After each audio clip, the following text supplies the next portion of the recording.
Yep, the truth about taxes. I recently did a bit on taxing the rich. And yeah, we've talked about Social Security and Medicare, the problems with our debt and budget deficits, and the fact that both parties are nowhere when it comes to all of these problems that we have. Anyway, what's the solution? What's the solution? Solution by the people on the left, the Bidenites out there, and the Marxists, of course, is tax the rich. But it's disingenuous and it's BS, quite frankly. And they know it. They know it. No, it's there to, I guess, excite the ignorant masses and the people out there that don't pay much at all or pay nothing, quite frankly.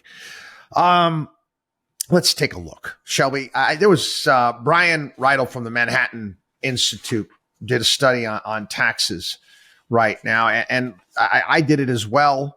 If you were to take every dollar of income, again, there's some of these guys like Bernie Sanders talk about that. You should only be allowed to make so much money.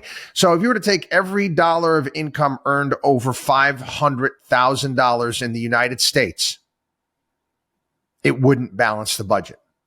But to say that again, to all you left-wing lunatics out there, you were to limit, they had an income. You couldn't make any more than $500,000 a year. Man, that would decimate the NFL, wouldn't it? I mean, who in the world would play that sport and get killed for that? Anyway, anything over $500,000 a year, you'd have to turn into Uncle Sam. That wouldn't be enough to balance our budget. If you were to go out and liquidate, steal, take it all, every dollar of every billionaire in the country, all of their wealth, that would fund the government for 9 months. That's it. That's it. So again, take a look. The Congressional Budget Office, which already exceeds 7% of GDP. It's going to surpass 10% within the next 3 decades. What are you going to do? What are you going to do? I know we always get the tax rich, pay their fair share. Well, let's take a look at the numbers, shall we? The United States tax code is the most progressive of the 38, out of all the 38 countries in the OECD, the Organization for Economic Cooperation and Development. We tax the wealthy here in the United States at the same rates as they do in Europe. Now, the middle class here in the United States, they get taxed considerably lower than they do in Europe and these other OECD countries. The top 5%. Top 5% of income here in the United States, that's CBO. And again, that's around, you figure around $340,000 a year. That accounts for 58% of all income in the United States. Okay? Top 5% counts for 50% of all income in the United States. They paid 69% of all federal taxes and 90% of all income taxes as a percentage. Now, again, if you were basing on all the federal taxes, okay, 69%, 90% of all income taxes was paid by the top 20%. You getting that? No, you following along here? The top earning 1%, okay, the evil 1%ers out there, they make 18% of all income in the United States. But that top 1% paid 40% of all income taxes. Now, the bottom earning 60% earned 23% of income, but paid 13% of federal taxes. And you got the bottom 40% actually because of tax, deals and whatnot, and refundable tax credits actually were a negative 6.4%. So they got money. They didn't pay taxes. They actually received money. Negative 6.4%. The bottom 40% of this country paid negative 6.4% of taxes here in the United States. Now, again, you people wonder why. Well, how are you saying that? It's, we're higher taxes than the OECD countries. How come they're collecting more taxes in terms of their overall GDP? That's because these countries have a value-added tax, which is a tax on basically at every stage of production or service of a good. We don't have that here in the United States. VAT tax would get everybody. VAT tax would get everybody across the board. And again, it would be another smack upside the head. But I mentioned the truth about taxes because again, nobody wants to. The lefties don't want to believe that. They think that all we need to do is spend $80 billion at the IRS and everything's going to be hunky dory and we're going to make ends meet, which is not the case. Took me back, popped in my head, and I pulled it up. And this is a column that I did almost 21 years ago. This is February 2003. I wrote this. Again, every single time I look at these numbers and I start dating myself in decades, I'm like, sheesh, I'm getting old. You start to become, as you get up in age, you start to be a little bit more self-aware. Now, back then, I did a little bit of TV, not much. It was mostly just radio and radio appearances. Now I'm doing, the video podcasts every single day, and I got to look at my ugly mug every single day. And I said, damn, I'm getting old. Anyway, truth about taxes. So I put this together.